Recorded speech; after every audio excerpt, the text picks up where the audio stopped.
monde, c'est Alox. On se retrouve aujourd'hui pour la présentation de ma Jeep. Ça fait maintenant 3 ans que je l'ai et c'est le moment maintenant qu'elle tourne correctement de vous la présenter. Donc c'est une Jeep que j'ai achetée il y a 3 ans maintenant.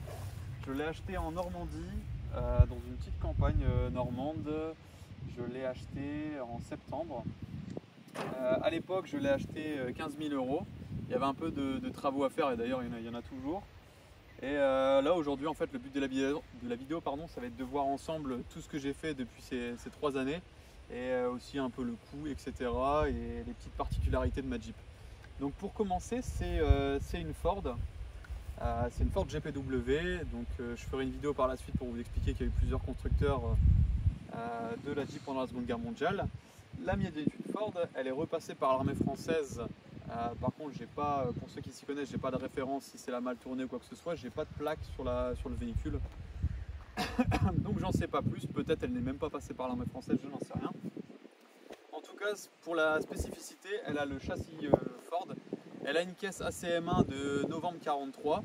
Celle-ci, le châssis est de février 44, caisse de novembre 43. Tout ce qui est pare-brise, etc., tout est US.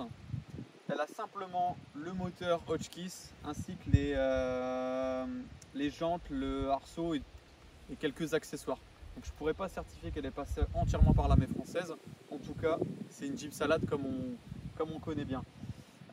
Donc du coup, depuis 3 ans, je l'ai eue, elle fonctionnait, elle démarrait un peu hasardeusement. Problème un peu de masse, d'électricité, ce qu'on retrouve particulièrement sur le 6 volts. Je vous laisse venir avec moi, on va commencer par voir ce qui a été fait. On va commencer par l'avant, on finit par l'arrière. Donc on va commencer par la baie moteur et voir ce qui a été fait depuis ces 3 années. Alors quand je l'ai eu, comme je disais, démarrage hasardeux. Elle démarrait quand elle voulait, problème de masse. C'est vraiment typiquement ce qu'on retrouve sur le 6 volts. Donc ce qui a été fait, un changement de démarreur, une augmentation des masses avec un plus gros diamètre pour avoir plus de masse. J'ai remis, en fait j'ai changé 2-3 petites masses qu'il y avait, j'ai nettoyé surtout mes zones pour avoir de la masse exactement. Ensuite en ce qui concerne la tête de Delco, fil, bougie, bobine, vis patinée, condensateur de bonne qualité, contrôle de la dynamo et niveau électricité, le problème était réglé. Ensuite changement de la courroie, nettoyage du radiateur et son remplacement de liquide de refroidissement, le changement des durites ainsi que tous les flexibles. Donc je suis passé sur le tressé, on était sur de la durite qui était complètement craquelée. Le filtre à essence a été changé, batterie neuve. Sur le côté carburation, j'avais un Solex. Le Solex, j'ai été embêté avec, je l'ai remplacé par un Solex d'occasion, j'ai été encore plus embêté avec. Et pendant notre périple en Normandie, en juin, je suis passé chez Soch, je suis passé chez OMA Jeep Store, pardon. Et en fait, ils m'ont dépanné parce que j'étais complètement embêté avec le Solex. Et ils m'ont remis un Solex reproduction, j'étais pas fan. Et finalement, ça tourne super bien, ça suffit complètement, ça consomme moins, c'est très bien et ça fonctionne parfaitement et ça me va parfaitement. Donc carburation changée, carburateur Solex reproduction, pompe à essence neuve. Je viens actuellement de la rectifier parce que j'avais un problème de pompe à essence, la membrane était morte et le joint liège bouffé. Donc ça c'est tout ce qu'on peut voir sur la partie à l'avant qui a été fait. Ce qu'on peut voir en dessous, c'est tout le système de frein. Je suis reparti à 0 parce que j'étais vraiment pas serein sur les freins. Donc le changement du mètre cylindre, de tous les durites de frein, tous les flexibles, les garnitures et mon frère m'a réglé les tambours, donc elle freine. On dit qu'une Jeep ne freine pas, mais en fait ce que je veux vous dire c'est qu'une Jeep bien réglée freine super bien et même pareillement qu'un véhicule moderne disons. Donc elle freine bien, elle roule plutôt bien. Elle a des petits soucis comme toutes les Jeeps, elle a un peu de fuite. On règle ça au fur et à mesure. On va repasser, du coup on continue, on poursuit. Sur le pare-brise, j'ai remis des balais de pare-brise avec manuel comme c'était à l'époque sur mon pare-brise. Donc on peut voir que c'est un pare-brise US avec la petite encoche qui est rectangulaire. Pare-brise US et puis voilà. Ce qui a été fait il y a 3 ans, c'est le changement de réservoir ainsi que les flexibles d'essence. Le changement de boîte à vitesse, J'étais embêté avec ma boîte de vitesse, comme beaucoup la deuxième saute. J'avais du mal à trouver le point mort, des moments elle voulait passer, elle sautait, etc. Quand je l'ai eu, je m'y connaissais vraiment pas dans la Jeep, j'avais peur de m'aventurer là-dedans. Ce que j'ai fait, c'est qu'à l'époque tout le monde parlait, on en parle encore aujourd'hui, des boîtes de vitesse Jeep barbées. Donc j'ai craqué le porte-monnaie, j'ai pris une boîte de vitesse Jeep barbée et j'en suis entièrement satisfait. C'est Godevil 83 qui a fait la boîte. Je l'ai montée avec mon frère, j'ai remis la tulipe, la butée ainsi que la butée d'embrayage d'origine Ford GPW et elle tourne du feu de Dieu. J'ai pas de problème avec ça, donc ça c'est parfait. On continue sur l'arrière, du coup j'ai changé les 4 amortisseurs.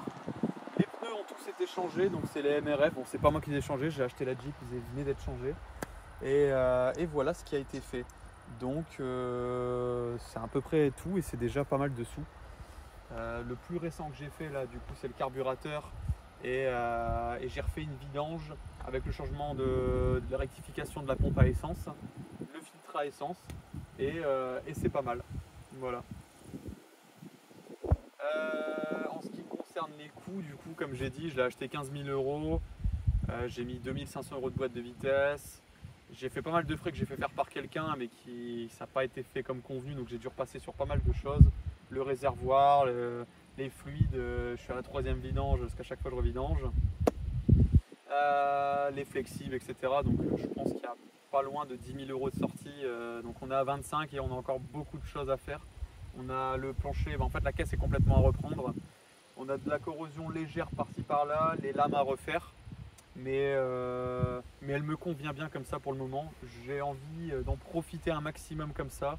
Elle est dans son jus, elle roule bien et elle démarre bien. Et elle est en 6 volts et c'est ce qui m'intéresse. Ce qu'on va faire, c'est je vais vous la démarrer, que vous puissiez entendre un petit peu son petit moteur Hotchkiss. Et puis voilà.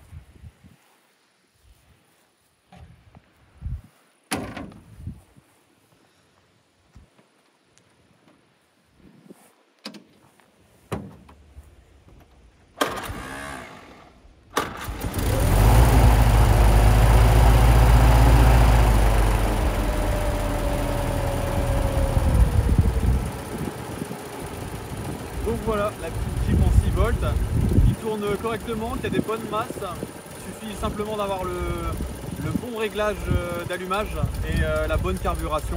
Et pour le moment, je ne vais pas trop me plaindre, ça se passe plutôt bien là-dessus. J'ai encore des petites choses à faire. Là, on peut voir le ressort thermostatique que j'ai remplacé, mais qualité médiocre, un peu comme beaucoup de pièces neuves. Il fait un peu sa petite vie, donc on va se permettre de changer ça, de revoir un petit peu. Voilà, ça tourne super bien. Elle a le woof de toutes les Jeeps, vraiment le moteur c'est tout. Les bruits spécifiques de la Jeep qu'on adore tous. Et puis voilà, j'en suis satisfait. On se retrouve très vite pour de prochaines vidéos. Des vidéos un peu dans ce format-là ou d'autres micro-formats avec des informations de Seconde Guerre mondiale. On se retrouve très vite, c'était Alox, salut tout le monde.